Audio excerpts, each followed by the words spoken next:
അപ്പോ നമ്മുടെ ഒന്ന് പിടിച്ചേ നോട്ടെ, മുറുകി പിടിച്ചേ നോട്ടെ. എന്റെ കൈക്ക് എങ്ങനെയുണ്ട്? വിലണ്ട് സ്ട്രോങ്ങാണോ? നമുക്കൊന്ന് പങ്കെടുക്കാം അല്ലേ? എപ്പോഴെന്താ അത് ഒരാഴ്ച കഴിഞ്ഞൊക്കെ എന്തായാലും വളരെ സന്തോഷം. എല്ലാവർക്കും ഒരു മാതൃകയായിട്ട് അല്ലെ. എന്തായാലും നമ്മുടെ അണ്ടിപ്പരിപ്പ്, മുന്തിരി, ബദാമൊക്കെ കൊണ്ടുപോയിട്ട് അത് മാത്രമല്ല നമുക്കൊരു മരുന്ന്. വേറെ എന്തും കഴിക്കാലോ. എനിക്ക് യാതൊരു പ്രശ്നമില്ല. എന്ത് വേണമെങ്കിൽ കഴിക്കും. മധുര ഒരു അസുഖമില്ല. അപ്പൊ എല്ലാവർക്കും മാതൃക, പ്രചോദനം എല്ലാ ചെറുപ്പക്കാർക്കും. റാഫേലേട്ടൻ, അപ്പോ ഇത്ര അധികം വെള്ളി സ്വർണം ഒക്കെ നമ്മള് അടിച്ച് കൊണ്ടുപോകുന്നു അല്ലേ? കൊണ്ടുപോകുന്നു. അപ്പോ എന്തായിരുന്നു പരിപാടി? മാസ്റ്റേഴ്സ് 60 വയസ്സിന് മേലുള്ള അതല്ലേ? 60 65 എന്ന് പറയാം കാറ്റഗറി. അതില് മത്സരിച്ച് ഏതൊക്കെ വിഭാഗത്തിലാണ് നമ്മള് പങ്കെടുത്തത്? അതിന് വെയിറ്റ് ലിഫ്റ്റ്, പവർ ലിഫ്റ്റ് തന്നെ 3 ആയിട്ടുണ്ട്. ഡെഡ് ലിഫ്റ്റ് എന്ന് പറയും, പിന്നെ സ്ക്വാട്ട്, പിന്നെ ബെഞ്ച് പ്രസ്. അത് 3.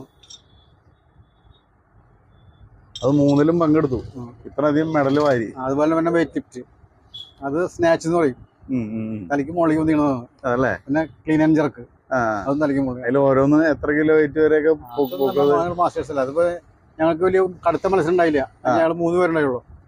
അത് കാരണം ഞങ്ങള് ഓരോ അറ്റംപ്റ്റ് ചെയ്തിട്ടൊക്കെ അവസാനിച്ചു. അപ്പൊ 40, 50 ചെയ്തിട്ട് അവസാനിച്ചു. പിന്നെ മറ്റത് 100, അതിന് സാധാരണ 130, 140 സ്കോട്ട് ചെയ്യും. അപ്പൊ ഇതിവിടെ അതിന് ആവശ്യമൊന്നുമില്ല. 100 ആയപ്പോഴേക്കും നമുക്ക് സെക്കൻഡ് ഫസ്റ്റ് എന്തെങ്കിലും കിട്ടില്ല. ഫസ്റ്റ് തന്നെയായിട്ട് നല്ല ബോഡി വെയിറ്റ് കൂടുതലുള്ള എന്നോട് ചെറുപ്പമാണ്. 2-3 വയസ്സ് കുറവാണ്. അപ്പൊ പിന്നെ നമുക്ക് എന്തെങ്കിലും ഫസ്റ്റ് വരാൻ പോണില്ല. അപ്പൊ എന്തായാലും നമ്മളുടെ കാലങ്ങളായിട്ട് നമ്മുടെ ജേജ് ബിരിയാണി കടയിൽ വരികയും കാലങ്ങളായിട്ട് നമ്മുടെ സാധനങ്ങള് അണ്ടിപ്പരിപ്പ്, മുന്തിരി, ബിരിയാണി അരി നമ്മളൊക്കെ വാങ്ങിച്ചു കൊണ്ടുപോകുന്ന അപ്പോ അങ്ങനെ ഒരു വ്യക്തിക്ക് എന്താ പറയാ, മാസ്റ്റേഴ്സ് എന്താ പറയാ, ബോഡി ബിൽഡിംഗ് പവർ ലിഫ്റ്റിംഗ് മറ്റേ വെയിറ്റ് ലിഫ്റ്റിംഗ് മത്സരത്തില് എന്താ പറയാ, വൻ സമ്മാനങ്ങള്, പതക്കങ്ങള് എല്ലാം നേടി വന്നതിൽ പ്രത്യേകം അഭിനന്ദനങ്ങൾ. നമ്മള് അഞ്ചേരി റാഫേൽ തളിയൻ അല്ലേ? ഓക്കെ. എന്തായാലും ജെ ബിരിയാണി സ്റ്റോഴ്സിന്റെ പ്രത്യേകം അഭിനന്ദനങ്ങൾ. തുടർന്നും ഇവിടുന്ന് നമ്മുടെ അണ്ടിപ്പരിപ്പ്, മുന്തിരി, ബദാമൊക്കെ വാങ്ങിച്ചുകൊണ്ടുപോയിട്ട് കൂടുതൽ മത്സരങ്ങളിൽ പങ്കെടുത്ത് കൂടുതൽ സമ്മാനങ്ങൾ, മെഡലുകളൊക്കെ കരസ്ഥമാക്കാനുള്ള അവസരം ഉണ്ടാവട്ടെ.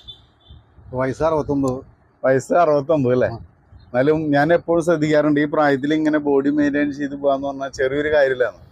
കാരണം നമ്മള് എല്ലാവരും ഉന്തിയ നെഞ്ച്, ഒട്ടിയ വയറെന്നൊക്കെ ചെറുപ്പക്കാർക്കുള്ളതാണ്.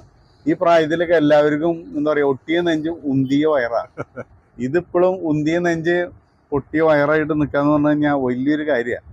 നമ്മുടെ നാട്ടിലെ യുവജനങ്ങൾക്ക്, ചെറുപ്പക്കാർക്ക് എല്ലാവർക്കും ഒരു മാതൃകയായിട്ട് മാറട്ടെ എന്നാണ് ഞാൻ പ്രത്യേകം അറിയിക്കുന്നത്. ചേട്ടാ, ഞാനൊരു ഷെയ്ക്കിൻ്റെ തരാം.